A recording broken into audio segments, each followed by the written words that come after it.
Last episode में हमने देखा था कि मेयर के हाथ में कोई फ्लावर का साइन आ जाता है, जिसे मेयर अब हर एंगल से देखने लगता है और देखते हुए कहता है कि ये तो फ्लावर ऑफ क्रिस्ट का साइन है। जिस पर अब मेयर बहुत ही शौक होते हुए कहता है कि क्या सच में, क्या गॉडेस ऑफ फेट ने मुझे 6 ब्रेव में से एक चूज कर लिया। और अब यही सोच के मेयर बहुत ही खुश होकर चिल्लाते हुए कहता है कि क्या कोई मेरी आवाज को सुन रहा है। देखो, गॉडेस ऑफ फेट ने मुझे 6 ब्रेव में से एक चूज कर लिया, इसीलिए चलो अब जल्दी से मुझे यहाँ से बाहर निकालो। जिस पर तभी हम देखते कि बहुत सारे लोग मेयर के सेल की ओर ही आ रहे होते हैं। तब मेयर इनमें से किसी पर्सन को देख के बहुत ही ज्यादा शौक हो जाता है और फिर नीचे आते हुए कहता है कि इम्पॉसिबल, ये नहीं हो सकता। जिस पर अब हम देखते हैं कि यहाँ पे पैट्रिस के साथ साथ पियाना साम्राज्य की प्रिंसेस भी आ जाती है और ये प्रिंसेस वही लड़की होती है जो पहले ही दिन मेयर से प्रिजन में मिलने आई थी। जिस पर अब ये प्रिंसेस मेयर को अपना इंट्रोडक्शन देती हुई कहती है कि मेरा नाम प्रिंसेस निजातानिया है, मैं पियाना साम्राज्य की प्रिंसेस होने के साथ साथ सन ऑफ ब्लेड भी हूँ। और फिर ये प्रिंसेस भी अपना फ्लावर ऑफ क्रिस्ट दिखाते हुए कहती है कि मुझे भी गॉडेस ऑफ फेट ने 6 ब्रेव में से एक चूज किया है, इसलिए अब हम एक टीम है। तब मेयर भी अपना फ्लावर ऑफ क्रिस्ट दिखाते हुए कहता है कि अगर ऐसी बात है तो फिर मैं इसके लिए तैयार हूँ। जिस पर प्रिंसेस भी अब ओके कहते हुए अपने वेपन को निकालने की कोशिश करने लगती है। तब प्रिंसेस इतना करते ही मेयर का खंजर ऑटोमेटिक उसके पास से बाहर आ जाता है।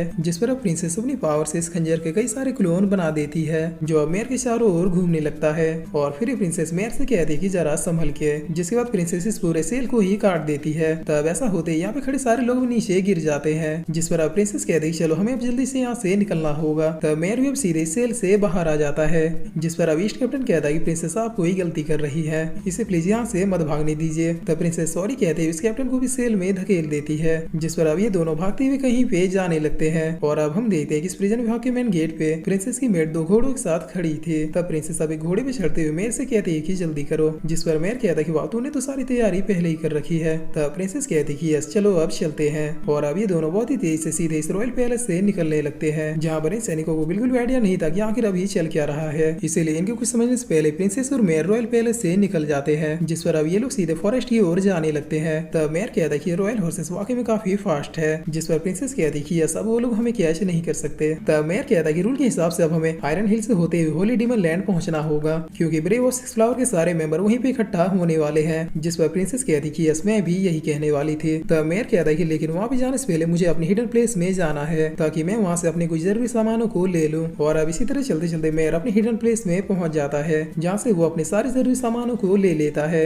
और फिर प्रिंसेस से कहता है चलो अब मैं बिल्कुल रेडी हूँ। जिस पर अब एक दिन इसी तरह से ट्रैवल करने के बाद ये लोग पियाना साम्राज्य से बाहर निकल जाते हैं। तब प्रिंसेस अब अपने आसपास के नजारे को देखते हुए कहती है कि क्या ये सारे फ्रूट है। जिस पर मेयर कहता है हाँ ये फ्रूट तो है लेकिन हमारे नहीं है। तब प्रिंसेस अब चलते चलते एक आदमी के फ्रूट को उठा लेती है। जिस पर मेयर अब इस आदमी को पैसे देते हुए थैंक यू कहता है। और अब थोड़ी दूर आने के बाद प्रिंसेस गाजर भी देखती है, जिसे देखते ही प्रिंसेस अब कुछ गाजरों को भी उठा लेती है। तब मेयर इन लोगों को भी पैसे देते हुए सॉरी कहता है। जिसके बाद अब ये लोग एक शांत प्लेस पे आराम करने के लिए रुकते हैं। तब प्रिंसेस अब फिर से अपनी पावर से यूज करते हुए गाजर को बहुत ही यूनिक तरीके से छील देती है, जिसे मेयर भी अब बहुत ही गौर से देख रहा होता है। तब प्रिंसेस अब मेयर के लिए भी एक फ्रूट को छील देती है, वो भी बिल्कुल पहले की तरह। जिस पर मेयर इस फ्रूट की ओर देखते हुए कहता है कि ये तो कमाल का है। तब प्रिंसेस कहती है कि मैं सन ऑफ ब्लेड हूँ और मेरी खास पावर न्यूक्लियर ब्लेड्स को क्रिएट करके उनसे किसी भी टाइप के काम को करवाना है। बस इसके लिए मुझे अपने माइंड को कंसंट्रेट करके उस चीज के बारे में सोचना होता है कि आखिर मुझे इन ब्लेड से करवाना क्या है। और ये कहकर प्रिंसेस इन ब्लेड को मेयर की ओर भेज देती है। जिस पर मेयर जैसे इन ब्लेड्स को टच करने की कोशिश करता है तो फिर ये ब्लेड अपने आप ही डिसअपेयर हो जाती है। तब प्रिंसेस कहती है कि मेरी पावर की एक खूबी ये भी है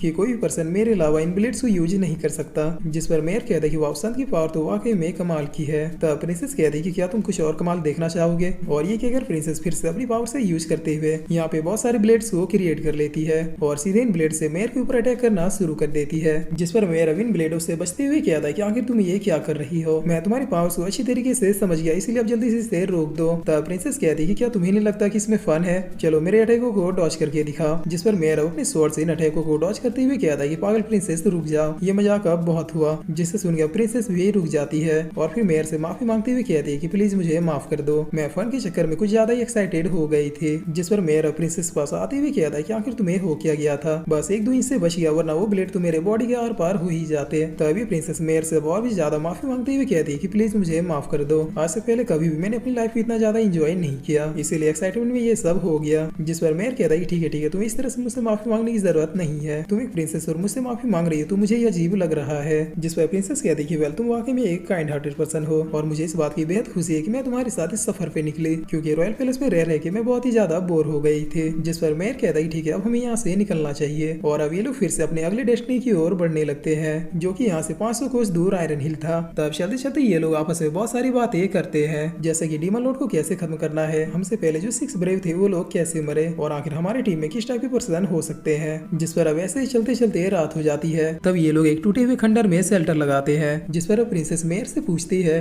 कि आखिर तुम्हारी फैमिली में तुम्हारे अलावा और कौन कौन है। तब मेयर कहता है कि मेरी कोई फैमिली ही नहीं है। मैंने प्रिजन में जो तुमसे कहा था कि मैंने 10 साल की उम्र में अपनी फैमिली को छोड़ दिया था, वो बात थोड़ी सी झूठ थी। दरअसल मैंने उन्हें छोड़ा नहीं था, बल्कि उन्हें मार दिया गया था। जिस पर प्रिंसेस कहती कि वो तो इसीलिए तुम 6 बुरे में से एक बनना चाहते थे, ताकि तुम अपनी फैमिली का रिवेंज ले सको। जिस पर मेयर कहता कि रिवेंज आदमी को अंधा बना देता है, इसीलिए 10 साल की उम्र से मैं पावरफुल इसलिए नहीं बन रहा क्योंकि मैं अपना रिवेंज ले सकूं, बल्कि मैं पावरफुल इसलिए बन रहा ताकि मैं अपनों को प्रोटेक्ट कर सकूं। जिस पर प्रिंसेस भी अपने बारे में बताती हुई कहती है कि मैंने कभी भी अपनी मदर को नहीं देखा, लेकिन लोगों के मुंह से मैंने सुना कि मेरी मदर मुझसे भी ज्यादा खूबसूरत थी। आज से करीब 50 साल पहले हमारे प्याना साम्राज्य में एक वॉर हुई थी, जिसकी वजह से बहुत से लोग मारे गए थे, और तब लोगों ने इसका जिम्मेवार सिर्फ और सिर्फ मेरे फादर को ठहराया, क्योंकि वही तब प्याना साम्राज्य के किंग थे। और इसी वजह से हमारे जितने भी रिलेटिव थे सबने हमसे रिश्ता नाता तोड़ दिया। जिसके बाद फादर डिप्रेशन में चले गए और उन्होंने खुदकुशी करने की कोशिश की, मगर तब मेरी मदर ने उन्हें संभाल लिया था। लेकिन मदर के गुजरने के बाद फादर फिर से उसी तरह हो गए, जिसके बाद मुझे 10 साल की उम्र में ही प्रिंसेस बना दिया गया। तब मेरी काबिलियत देखकर गॉडेस ऑफ फेट ने मुझे संत की उपाधि दी, जिसके बाद मैं ब्लेड ऑफ संत बन गई। तब ये सब सुनकर मेयर प्रिंसेस को एक ब्लैंकेट देते हुए कहता है कि जो बीत गया उसके बारे में ज्यादा मत सोचो, कल सवेरे ही हमें आयरन हिल की ओर निकलना है, इसीलिए अब जल्दी से सो जाओ। जिस पर प्रिंसेस भी ओके कहती है, और अब सीन चेंज होता है और हमें दूसरे दिन का सीन दिखाया जाता है, जहाँ पे प्रिंसेस पहले ही जाग चुके थे, और अब मेयर भी प्रिंसेस के पास आता है। तब प्रिंसेस कहती है कि नजारा कितना सुंदर है ना, जिस पर मेयर भी यस कहता है, और अब ये लोग फिर से अपनी जर्नी को शुरू कर देते हैं। तब कुछ घंटों के बाद ये लोग आयरन हिल के एरिया में पहुंच जाते हैं, और यहाँ पे पहुंचते ये लोग देखते हैं कि सारे गाँव वाले इस गाँव को छोड़ के यहाँ से जा रहे थे। तब मेयर कहता है कि जल्दी सब हमें आयरन हिल की ओर जाना होगा, क्योंकि ये गाँव वाले ऐसे इस गाँव को छोड़ के नहीं जा रहे। और अब इस फॉरेस्ट के अंदर आते ये लोग देखते हैं कि कुछ गांव वाले किसी से डर के बहुत ही तेजी से भाग रहे थे। तब इन्हें रोकते हुए प्रिंसेस पूछते हैं कि आखिर हुआ क्या। जिस पर ये लोग कहते हैं कि हमारे गांव में डीमंस ने अटैक कर दिया है और बहुत से लोगों को बहुत ही बेरहमी से मार दिया है। जिसे सुन के मेयर कहता है कि प्रिंसेस मुझे फॉलो करो, और ये कहकर मेयर बहुत ही तेजी से गाँव की ओर जाते हुए कहता है कि किसी को भी अब डरने की जरूरत नहीं है, क्योंकि वर्ल्ड स्ट्रॉन्गेस्ट मैन आ चुका है। तब इधर हम देखते हैं कि डीमंस गाँव वालों को मार रहा था। और फिर इसी के साथ ये एपिसोड यहीं पे खत्म होता है।